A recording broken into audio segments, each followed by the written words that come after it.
I truly do not know how to begin processing what we just witnessed at Martinsville.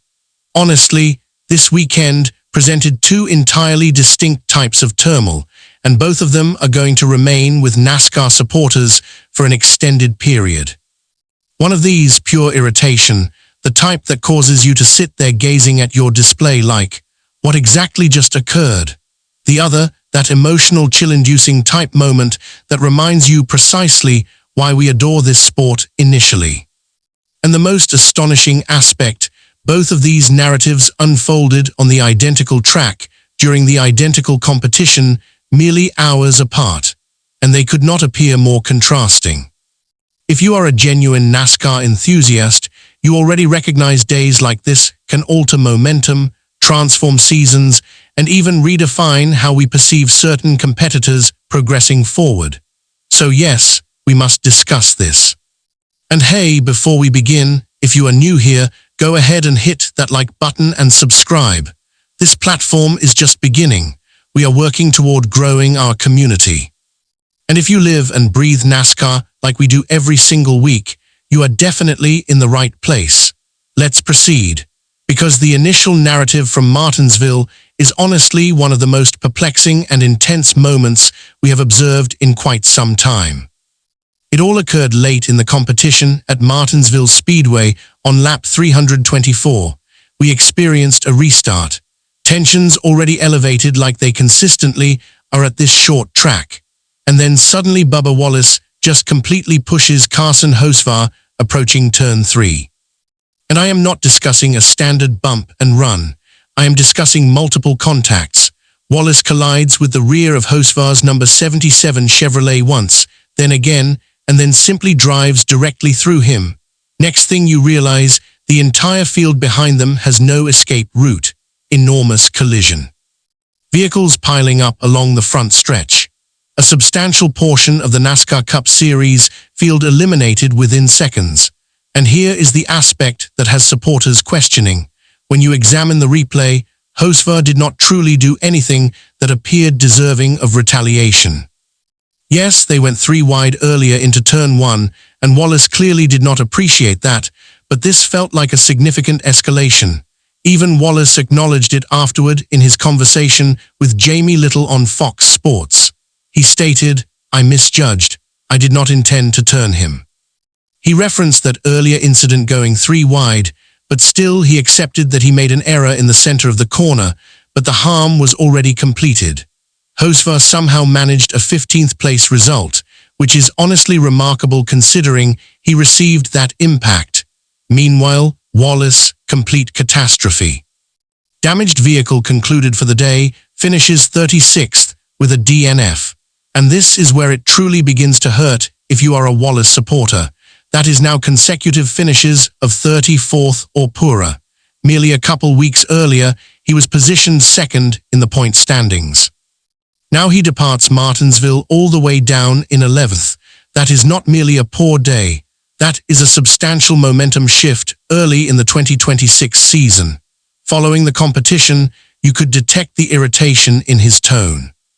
He discussed how much anticipation they had entering one of his preferred tracks with Hardys on the vehicle, and how they simply did not perform when it mattered on Sunday, even though they can appear quick in practice. And honestly, that aspect resonates because we have observed that pattern previously. Velocity early in the weekend, but it simply does not convert when the competition becomes serious. The positive news for Wallace, the timing. The Easter break is approaching, and that might be precisely what this team requires to reset mentally before proceeding to Bristol Motor Speedway on April 12th. But still, that incident with Hocevar is going to be discussed all week, and I would not be surprised if competitors remember that next time they are around the 23 car.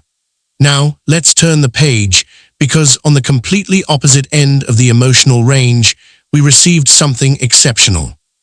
Chase Elliott finally accomplished it. Initial victory of the season, number 22 in his career, and it did not arrive easily. This was a direct strategy masterpiece by crew chief Alan Gustafsson and Hendrick Motorsports. For most of the competition, Elliott was not even dominating. He started 10th and spent considerable time positioned outside the top 5. Meanwhile, Denny Hamlin was delivering a demonstration, started on the pole and led 292 of the initial 317 laps. It appeared like Hamlin's competition to lose, but then everything transformed on lap 312. Gustafsson makes the decision to pit earlier than the other contenders. A risk, the type of decision that supporters appreciate when it succeeds and question intensely when it does not. And this time it succeeded perfectly. When the caution appeared, Elliott suddenly possessed track position. Then on the restart, Ross Chastain briefly assumed the lead by remaining out, but Elliott rapidly moved past him and never glanced back. He led the final 69 laps and defended against Hamlin by 0.565 seconds. That is Martinsville, that is pressure. Behind them, you had Joey Logano finishing third, followed by Ty Gibbs and William Byron completing the top 5. And man, you could sense what this signified to Elliott. This is not merely another victory. This is the type of victory that confirms everything, particularly with how frequently Gustafsson's strategy decisions get questioned by supporters. Even Rick Hendrick contacted Gustafsson that morning, reminding him that this is a marathon, not a sprint. And that mentality delivered results. Elliott even discussed how this victory arrived precisely 11 years following his Cup Series debut back in March 29, 2015, where he finished 38th in a competition that was secured by Hamlin. Now, observe that complete circle moment, defeating Hamlin at the identical track. That is NASCAR storytelling precisely there. And there is even more occurring behind the scenes. Tyler Reddick is experiencing a significant start to the season in a contract year with 23XI Racing, and Hamlin already suggested they are working on securing him into a new agreement soon. Additionally, NASCAR released the list of 15 nominees for the 2027 Hall of Fame class, including names like Kevin Harvick, Jeff Burton, and Greg Biffle. So yes, the future and the heritage of the sport are both in the spotlight currently. And now everything pauses for Easter before we proceed to Bristol, where Kyle Larson has completely dominated recently, including leading 411 of 500 laps their last April. So yes, when you step back and examine it all, one competition provided us turmoil, irritation, and significant consequences for a competitor attempting to maintain momentum. And simultaneously, it provided us a flawlessly executed victory that could initiate a championship pursuit. That is NASCAR. That is why we observe every single week. Now, I want to hear from you. What did you think about Bubba Wallace's action on Carson Hocevar? And did Chase Elliott just transform the entire atmosphere of his season with this victory? If you appreciated this, drop a like, jump into the comments, and let's discuss it. And do not forget, we are just beginning. So if you are into genuine, honest NASCAR discussion like this, hit that subscribe button and be part of it. Thanks for watching. See you soon.